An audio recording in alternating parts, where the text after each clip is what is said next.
Birodar, soching to'kilyaptimi? Tishing to'kilmayapti, to'g'rimi? Ha? Tirnoqlaring to'kilib ketmayaptimi? Tushunyapsizlarmi? Problema bitta, yonida 4 ta yengillik bor. Problema bitta, problemadan keyin 10 ta yengillik bor. Birodar, unutma, ochlikdan keyin to'yishlik bor.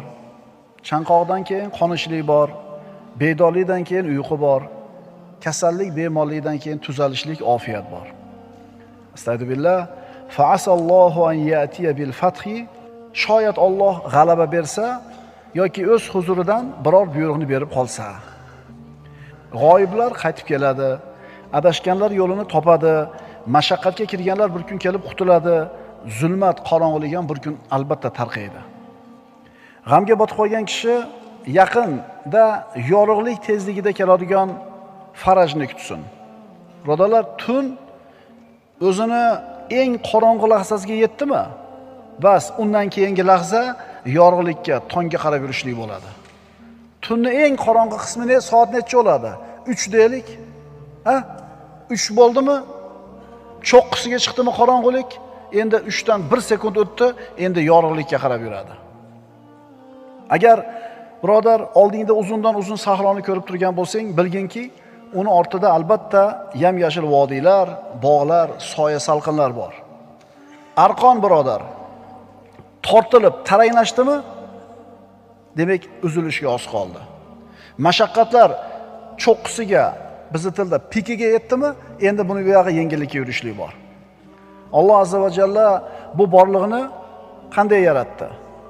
Bu borlig'ida yig'i bilan kulgu birga bo'ladi. Dard bilan shifo birga yuradi.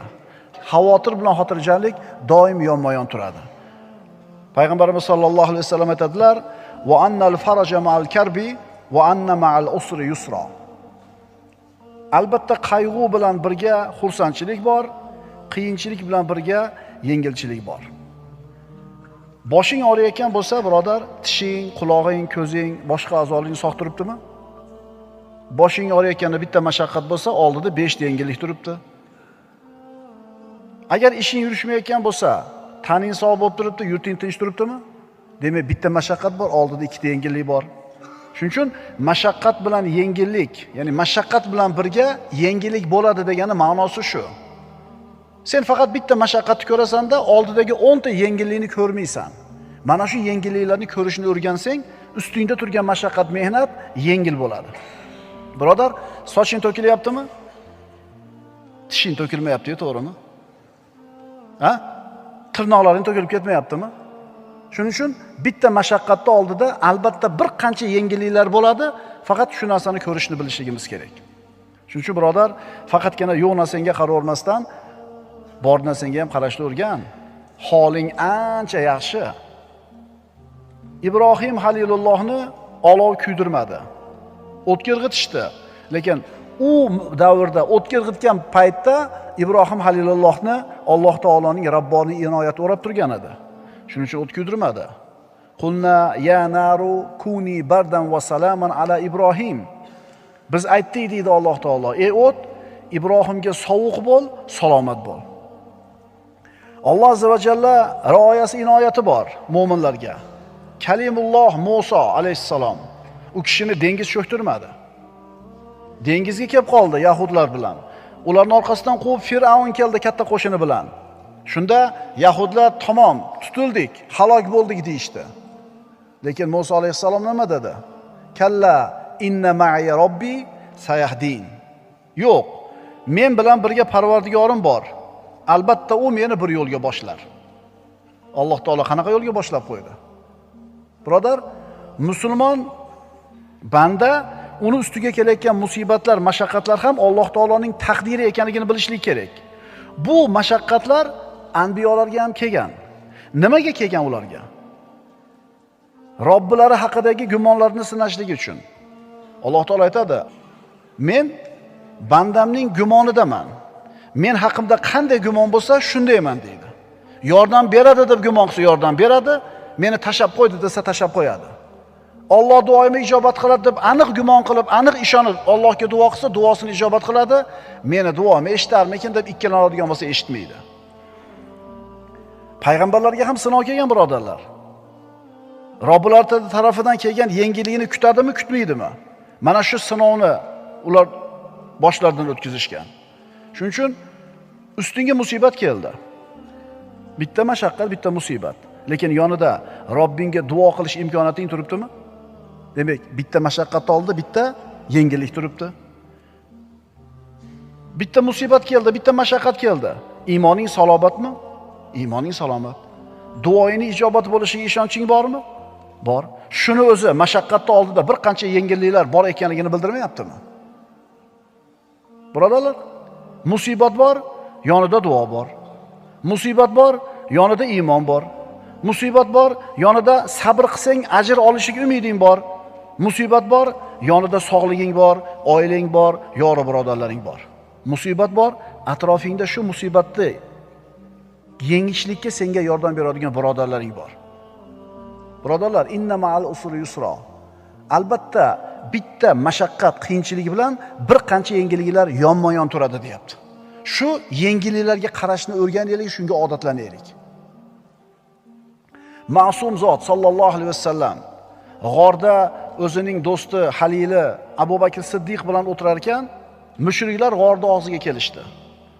Abu Bakr Siddiq Rasululloh bilan g'orda o'tirar ekanlar, ularning oyoqlarini ko'rib turardi. Shunda yig'ladi. Abu Bakr Siddiq yig'ladi. Qo'rqdi, xavotir qildi. Rasululloh sallallohu alayhi vasallam: "Ya Abu Bakr, nimaga yig'layapsiz?" "Ya Rasululloh, agar oyog'ini ostiga qarasa, engishib g'orning ichiga qarasa ko'rib qolardi bizni", dedi. Nabiy sallallohu alayhi vasallam nima dedilar? "Ma zannuka ya Abu Bakr bi ithnayn, Allohu salisuhuma." Uchinchi sheriga Alloh bo'lgan ikkita odam haqida qanday gumondasiz? Ana birodar, musibat, mashaqqat turibdi, lekin Robbisiga bo'lgan iymoni bor payg'ambarimizning. Parvardigori saqlashligiga bo'lgan ishonchi bor. Ana bitta mashaqqat oldidagi qancha yengilchilik.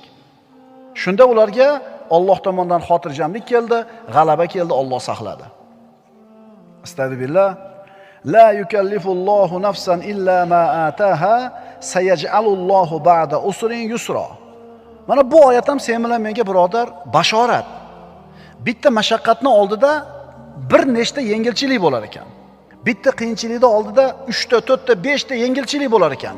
Endi bitta mashaqqatdan keyin ham ko'p yengilliklar bo'ladi. Tushunyapsizlarmi? Problema bitta, yonida 4 ta yengillik bor. Problema bitta, problemadan keyin 10 ta yengillik bor. Alloh hech bir jonni o'zi unga ato etgandan boshqa narsaga taklif qilmas. Alloh tanglik, kambag'allikdan keyin yengillik, boylikni ham paydo qilur. 5 yil, 10 yilda bu yog'ida, 20-30 yilda bu yog'ida qo'lida davlat to'plangan birodarlar, eslanglar-da. Shu davlat kelmay turib yo'q edi. Eplab tirishchilik qilib zo'rg'a kuningizni o'tkazgansiz. Ko'tini ko'tiga ulab, uchini uchiga ulab. O'sha kunlar bor edi. O'tib ketdi-da, endi esimizdan chiqib qoldi. To'g'rimi? 10 ming dollar bo'lsa yetadi degan kunlaringiz bo'lgan. Hozir o'sha 10 ming dollar yo'q odam aytadi, 10 ming bo'lsa yetadi deydi, xotirjam bo'laman deydi. 10 ming bo'lgandan keyin yetmagan. Keyin 100 ming berdi. O'sha 10 mingni so'ragan payti esdan chiqib qoldi. Inson esdan chiqarib qo'yadi. Bitta mashaqqatni oldida bir nechta yengillik bor va bitta mashaqqatdan keyin ham bir qancha yengilliklar bo'ladi. Faqat qaysi tomonga qarashni bilaylik, birodarlar. Bugungi kunini, naqd kunini bandalari, hozir naq bo'lib turgan rohatini qullari, bunaqa odamlarning boshiga ozgina sinov, mashaqqat kelib qolsa, faqat siqilishni ko'rishadi. Faqat baxtsizlikni ko'rishadi. Chunki bular mana shu o'tirgan xonasini devoriga qaraydi, hovlisini darvozasiga qaraydi. U hovlini tashqarisiga nazar sola olmaydi. Bunaqalar oyog'ini tayinila ko'radi, sal nariroqni ko'ra olmaydi. Agar bunaqa gumrohlar ana shu to'siqni orqasiga ham qarab ko'radigan bo'lsa, mashaqqatlarning orqasida yengilliklar borligini ham tushunishar edi.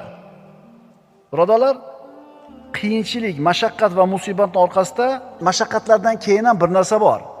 Bu mushkulalar doim bo'lmaydi. Yomg'ir abadiy yog'maydi. Yomg'ir abadiy yog'maydi. Mana shu narsalarga bu gumrohlar e'tibor bera olmaydi.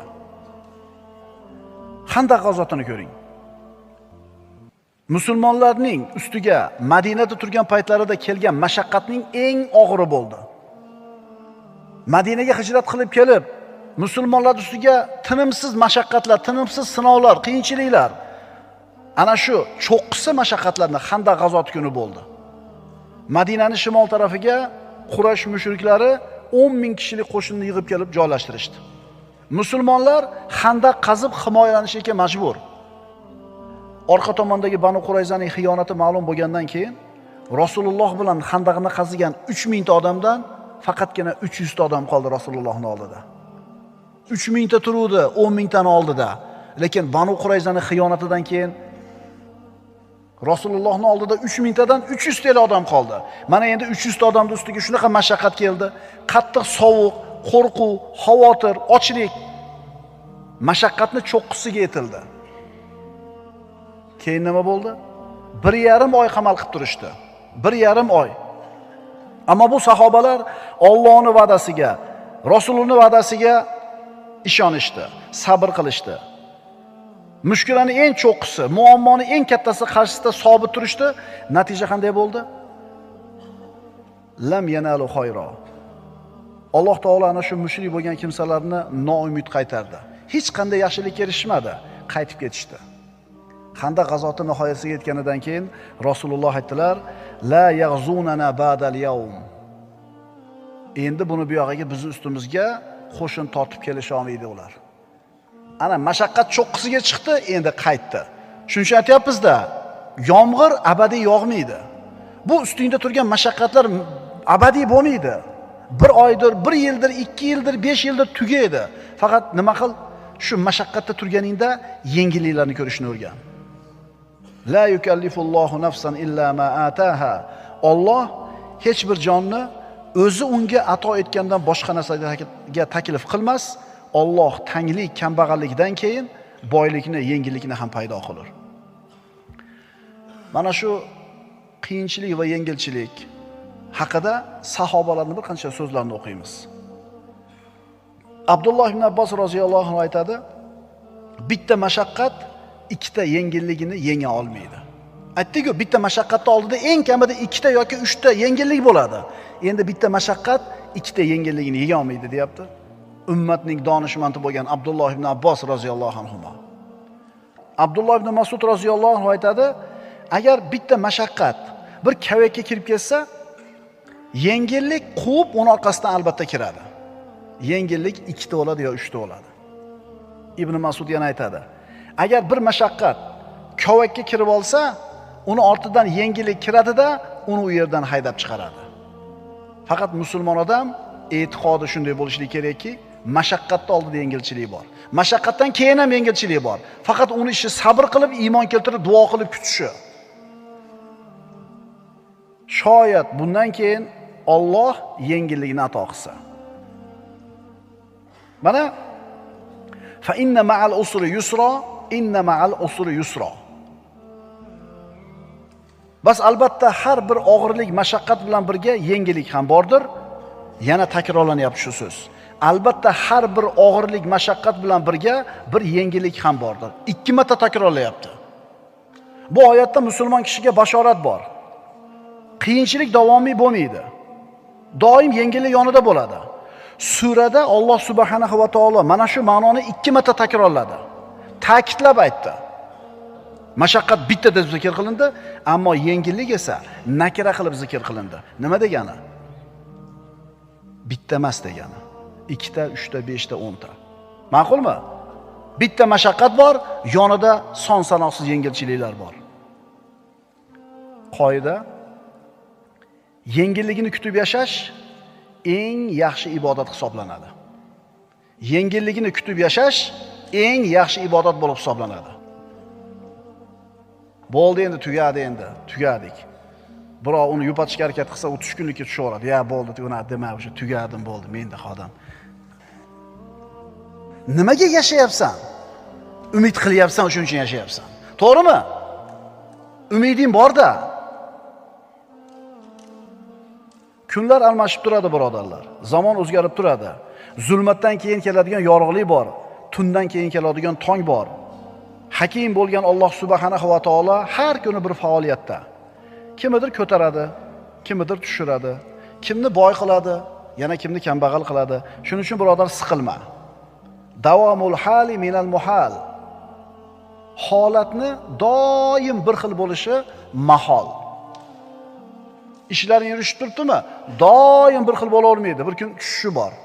Ishlaring yurishmayaptimi? Doim bir xil bo'la olmaydi. Bir kun yurishib ketishi bor. Bas, albatta har bir og'irlik, mashaqqat bilan birga yengillik ham bordir. Albatta har bir og'irlik, mashaqqat bilan birga yengillik bordir. Xulosa, biz ustimizga kelgan bitta mashaqqatni o'ziga tikilib tura olmasdan, yonida turgan bir qancha yengillarga qaraylik, bitta mashaqqatni yengishimiz oson bo'ladi. Bitta mashaqqatga qarab tikilib, bo'g'ilib, siqilib dard oshirmaylik. Chunki uning oldida bir qancha nima bor? Yengillik bor. 11-sabab, albatta har bir mashaqqat bilan birga yengillik ham bordir.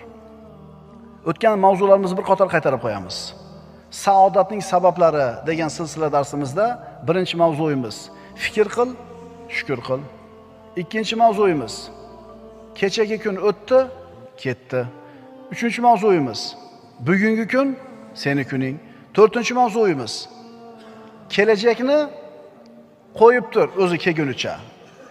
Beshinchisi nohaq tanqidga qanday munosabatda bo'lasan.